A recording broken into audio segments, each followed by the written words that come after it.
Bonjour à tous et bienvenue pour ce nouvel épisode de Over the Results consacré à Night of Champions 2008. Voilà, comme d'habitude, je vous le répète, un petit like si vous aviez aimé ce pay-per-view ou un petit dislike si vous ne l'aviez pas aimé. Premier match, John Morrison et The Miz battent Hornswoggle et Finlay dans un match bon en fait quand Finlay est sur le ring et dans un match ultra comique mais étrangement pas drôle du tout quand c'est Hornswoggle qui est sur le ring. Match rythmé, bon par moment et comme je le répète seulement quand Finlay est sur le ring. Et puis ouais, je trouve que ce match en fait il veut être comique mais il n'est pas, et même les moments où Hornswoggle on va dire arrive à dominer, c'est pas drôle parce que ça décrédibilise les champions. Ils sont plutôt bons. Morrison et Miz, c'est deux bons champions par équipe et je trouve qu'ils sont un peu ridiculisés. Et Hornswoggle, je le répète encore une fois, mais il n'a jamais été drôle à mon sens et il a plus été là pour péter un match dans un pay-per-view, pour péter la note du pay-per-view justement, ou pour décrédibiliser totalement des superstars qui ne le méritaient pas forcément et dont c'était pas forcément le bon moment. Donc vivement d'autres challengers et vous allez voir que pour la prochaine analyse ce sera beaucoup mieux. Mais pour ce match là j'ai mis seulement un 5 sur 10. No.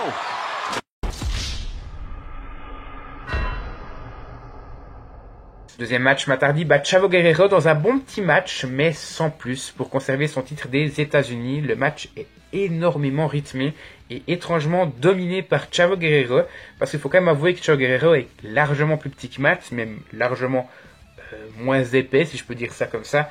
Et c'est étonnant de voir Chavo Guerrero dominer quasiment tout le match, surtout qu'on a Matt Hardy en face. Et puis deux exemples encore que ce match est forcément bon au niveau des prises, mais qui n'a pas forcément de sens vraiment dans le fond. C'est que premièrement, on a Matt Hardy qui regagne encore une fois sur un seul Twist of Fate venu de nulle part. Alors je veux bien des fois que certaines prises, un seul, genre un RKO sorti de nulle part, ok, je veux bien. Mais là un Twist of Fate, alors que souvent Jeff Hardy, il l'utilise comme pré-prise, si je peux dire ça, avant sa Swanton Bomb, je trouve pas ça crédible en fait. Le Twist of Fate, je le trouve pas crédible, et encore moins quand c'est Matt Hardy qui le porte. Et puis le deuxième point, c'est Bam Neely, donc le garde du corps de Chavo Guerrero, qui est nouveau là, mais qui sert à rien, il n'est pas utilisé. Je vois pas l'utilité d'avoir amené ce mec là, et sans vouloir être méchant, je trouve ça bien qu'il s'est fait virer, donc je crois 6 mois après ce pay-per-view là. Donc c'est une très bonne chose parce que clairement là c'est payer un mec pour rien, ou alors vous lui donnez un autre gimmick, vous l'utilisez autrement, mais là c'était juste catastrophique. Concernant ce match là, j'ai mis quand même, et c'est plutôt généreux, la note de 6,5 sur 10.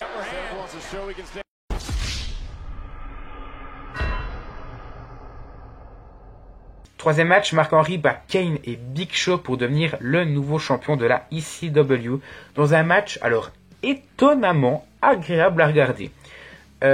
Franchement, il faut dire que Henry, Kane, Big Show, c'est pas forcément un match triple menace qui fait rêver, mais il est plutôt bien rythmé. C'est bizarre, hein? Il est plutôt bien rythmé, il est assez rempli de suspense. Et en fait, je crois qu'à l'époque, la WWE avait été guillemets victime d'accusations de racisme, et justement, la WWE à ce moment-là donnait souvent des titres à des personnes de couleur noire, pour pas dire des personnes des noirs. Oui, c'est pas des noirs, on va pas juger sur la couleur, mais c'est juste pour vous dire des personnes africaines, américaines, prenez ça comme vous voulez, je suis pas raciste, hein. La WWE non plus, et justement elle avait donné le titre à Mark Henry pour contrer un petit peu ces accusations là. Je crois qu'elle donne le titre à Shelton Benjamin au pay-per-view suivant, et vous allez voir plus tard qu'elle donne le titre intercontinental à Kofi Kingston. Donc je trouve ça bien, franchement, je trouve ça bien pour tous, hein. Shelton Benjamin, Kofi Kingston sont de très bons lutteurs. Mark Henry pas forcément, mais il a eu une longue carrière à la WWE. Il n'a pas forcément eu beaucoup de titres. Là, le titre de la ECW et le titre poids lourd sont vraiment ses deux plus gros titres. Donc le titre poids lourd qu'il aura en 2011. Mais je trouve ça bien pour Mark Henry. Et même s'il n'aura pas un règne de la ECW assez dingue, je trouve que c'est plutôt bien pour lui. Maintenant, au niveau du match, donc qu'est-ce qu'on va retenir? Premièrement, Kane se blesse. Même l'arbitre fait le signe de X, là, le signe de croix, pour indiquer qu'il est réellement blessé. Finalement, il reviendra sur le ring après 5 bonnes minutes donc, de confrontation entre Henry et Big Show. Donc, ouf, si je peux dire ça comme ça, Kane ne se blesse pas, surtout que c'était lui le champion. Et puis il va même faire équipe avec le Big Show pour essayer de terrasser Henry. Et donc Kane et Big Show vont ensuite un peu se disputer et continuer la confrontation, rien que les deux. Puis à la fin, Mark Henry sortira de nulle part, fera un splash sur Kane et gagnera le titre de cette façon-là. Mais vraiment, étonnamment, c'est un match très agréable à regarder. Vraiment. J'avais des a priori négatifs, et à juste titre je pense, parce qu'en règle générale, c'est pas forcément bon, mais ce match est agréable. J'ai mis la note de 7 sur 10.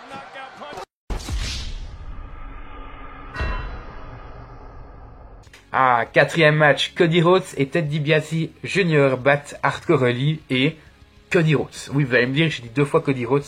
Alors pour les gens qui n'ont pas vu ce match-là, c'est très très bizarre. Donc on a Hardcore Holly et Cody Rhodes qui sont les champions par équipe mondiaux, qui affrontent Ted DiBiase Jr., donc le fils de Ted DiBiase, Money, que tout le monde connaît, vu que c'est un lutteur assez légendaire. Donc qui faisait son premier match à la WWE justement à Night of Champions 2008. Donc ils arrivent sur le ring, puis Ted DiBiase arrive et dit attendez, mon partenaire va arriver dans 10 minutes, mais je peux déjà commencer le match maintenant, puis il interviendra par la suite. Et puis le match commence, l'arbitre est d'accord, il dit de toute façon ça a déjà été fait qu'un partenaire, qu'un lutteur n'est pas là à temps pour un match par équipe. À la base, il voulait déclarer... l'arbitre disait, je vais donc te déclarer forfait, vu que t'es pas apte. Mais Ted DiBiase dit, c'est pas grave, il va intervenir. Et je m'en souviens qu'à l'époque, c'est une immense surprise. Parce que Cody Rhodes et Ted DiBiase commencent sur le ring, donc Hardcore Holly est dans le coin. Puis Ted DiBiase va dire, non, je veux pas Cody Rhodes, je veux Hardcore Holly. Et donc Hardcore Holly vient, il fait le tag avec Cody Rhodes. Et au moment où Hardcore Holly veut aller contre Ted DiBiase, Cody Rhodes l'empoigne, et lui fait son DDT. Il turn et on voit Cody Rhodes qui va faire le tag avec Ted DiBiase. Je veux dire, c'est totalement légal dans le sens où personne n'avait encore fait un tag à Ted DiBiase. Tant que personne fait le tag, c'est-à-dire que... on a même vu ça à NXT. Je veux dire, à la base, quand Sanity sont devenus champions par équipe de NXT, à la base, on avait... Alexander Wolf et Killian Dane qui étaient sur le ring pour faire le match. Puis finalement, Killian Dane est descendu et c'est Rick Young qui a pris la place. Donc c'est totalement possible.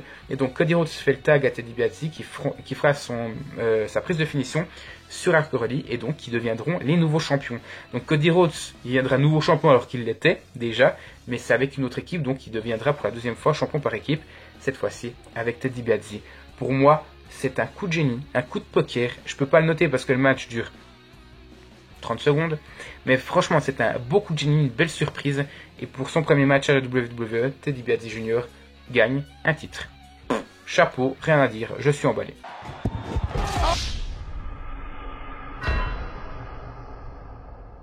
Cinquième match, Kofi Kingston bat Chris Jericho pour devenir le nouveau champion intercontinental dans un très bon match. Vraiment, ça fait très très plaisir.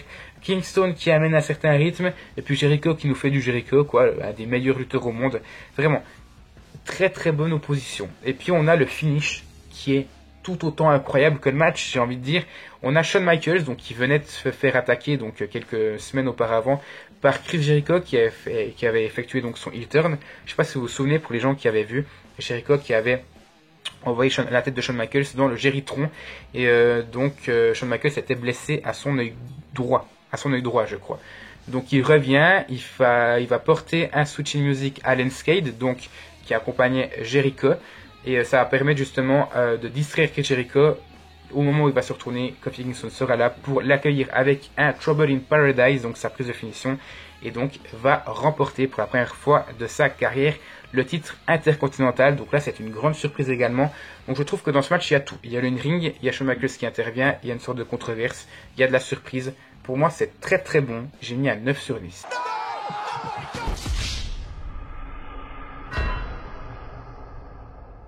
Sixième match, Mickie James bat Katie Lee Burchill pour conserver son titre féminin dans un match, pas ouf, un peu plaisant à regarder, je dois avouer, parce que le match est assez violent, mais il est pas ouf.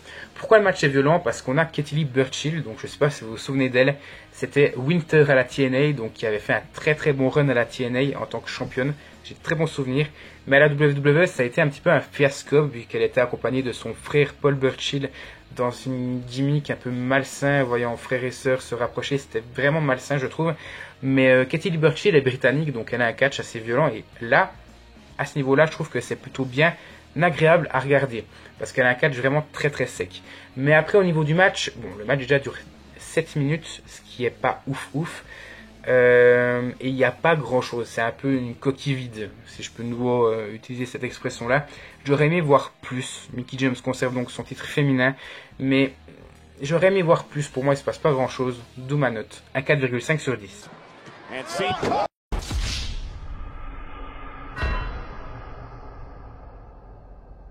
Septième match, Edge bat Batista pour conserver son titre poids lourd dans un match tout simplement fantastique. Donc avant de parler du match, j'aimerais quand même vous faire un topo sur la situation. Donc lundi d'avant ce pay-per-view là, donc 6 jours auparavant, avait eu lieu la draft interpromotionnelle. Donc Edge, qui était champion poids lourd, était resté du côté de SmackDown et Batista est passé du côté de Raw, donc il est passé de SmackDown à Raw. Donc c'était la dernière chance pour Batista d'avoir le titre poids lourd. Parce que forcément, vu qu'Edge est du côté de SmackDown et Batista du côté de Raw actuellement, enfin après cette draft, il ne pouvait plus avoir le titre poids lourd, en tout cas plus avoir de chance. Et on a encore d'un autre côté, donc le main event, on a Triple H qui va se battre avec John Cena. John Cena est resté du côté de Raw et le champion de la WWE Triple H est passé de Raw à SmackDown. Donc, dans l'optique des choses, juste avant ces deux matchs, on a les deux titres majeurs qui sont à SmackDown. Et c'est très intéressant, parce que ça me rappelle un petit peu Battleground 2016. Vous savez, quand Dean Ambrose était passé du côté de SmackDown et qu'il avait le titre de la WWE, il avait justement conservé son titre contre Roman Reigns et contre Seth Rollins, faisant de Raw un orphelin de titres majeurs. Mais c'est un petit peu la même chose là, donc tout le monde compte sur Batista et sur John Cena pour pouvoir remporter au moins l'un des deux matchs, pour que Raw ne soit pas orphelin d'un titre majeur. Maintenant, concernant le match pour le titre poids lourd, j'ai marqué que c'était un match fantastique avec une grosse ambiance, un gros match et de grosses prises. Et le finish est excellent lui aussi. Je vais vous l'expliquer. Donc on a au bout d'un moment un spear de Batista sur Edge. Puis au moment du tombé, Vicky Guerrero, donc qui était intervenu sur sa chaise habituelle avec Zack Ryder et Kurt Hawkins, prendra l'arbitre par le pied et l'enverra à l'extérieur du ring pour qu'il ne fasse pas le compte de 3. Puis, à peu près 30 secondes plus tard, Edge va descendre du ring, va prendre l'arbitre, la gripper et va le cogner. Et Vicky Guerrero va réclamer un autre arbitre pour pouvoir terminer le match. Et on voit que c'est à ce moment-là qu'on voit que tout est manigancé, puisque le deuxième arbitre qui arrive, c'est Chavo Guerrero, donc faisant partie de la Familia, donc du côté de Edge et de Vicky, avec un maillot d'arbitre. Finalement, après, on le voit arriver avec Bam Neely et Batista va prendre Vicky Guerrero un petit peu en otage sur le ring et finalement il la lancera sur la Familia. Et justement, vu que Edge s'est un petit peu trop attardé sur la Familia, il va se retourner. Edge va en profiter pour porter un coup de ceinture derrière la tête de Batista et va remporter le match grâce au compte de Chavo qui finalement arrivera à revenir sur le ring à temps. Donc le titre poids lourd, c'est officiel après ce match-là, reste du côté de SmackDown et donc Batista n'a plus de chance pour ce titre. Donc vous allez voir, je vais vous l'expliquer après le main event. Concernant la note de ce match-là, j'ai mis la note de 10 sur 10 parce que ça le mérite amplement. And I'm here right now to be the first man to declare. Et enfin, le main event, Triple H bat John Cena pour conserver son titre de la WWE dans un excellent match encore une fois. Et vous l'avez compris, étant donné que Triple H gagne le titre reste du côté de SmackDown. Donc les deux titres majeurs seront du côté de SmackDown. C'est la première fois que ça arrivait. Et oui, je sais très bien que Stephanie McMahon avait dit l'année passée, après la draft 2016, que c'est la première fois que Raw n'avait plus de titre majeur, donc elle avait créé le titre universel. Eh bien, c'est faux. On avait la première fois là, lorsque Triple H et Edge ont conservé leur titre, permettant à SmackDown d'avoir les deux titres majeurs. Maintenant, concernant le main event, je l'ai dit, c'est un match excellent.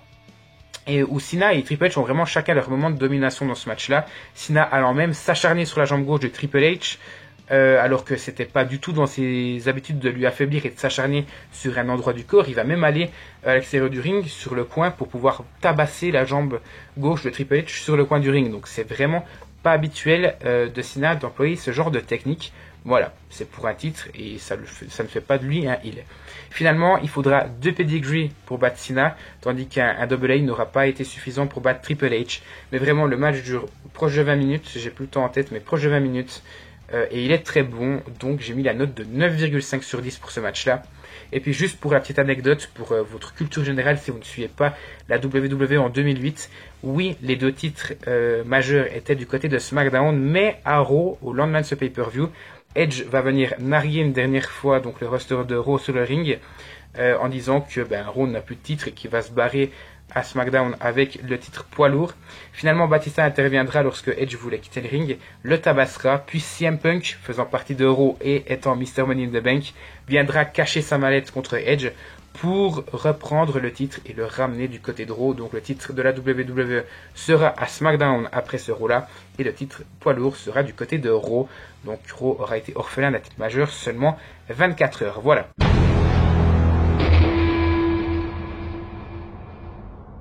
Voilà, merci à tous d'avoir suivi cette vidéo. N'hésitez pas à la commenter et à vous abonner à la chaîne si ce n'est pas encore fait et si le contenu vous plaît. Et nous on se retrouve tout bientôt pour la suite de la chaîne.